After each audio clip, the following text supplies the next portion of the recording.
Di kampung kalian memang waduk embung pawatnya merupakan kunci utama keberhasilan pertanian di Kecamatan Laun. Ya. Artinya orangnya waduknya perlu kita fungsikan mang embungnya. Hanya itu masalah orangnya sumber air, sumber mata air memang hana.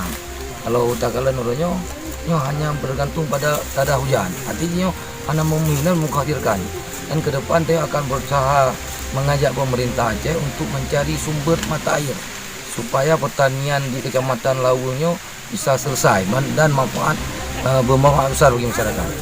10 miliar. 8 hektar luas area kita ini 8 hektar. Ini 2018. Jadi kedua. Ya, maksudnya nggak nampak kali pembangunannya, Bu. Pertama, akses jalan pertanian yang harus dibuat oleh pemerintah.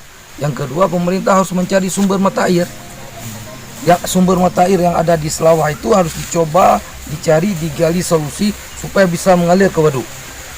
Itu kunci utama keberhasilan waduk. Karena tanpa itu waduk ini akan tetap kering, akan tetap tidak cukup memenuhi sumber air yang untuk mengalir di sawah yang ada di laut.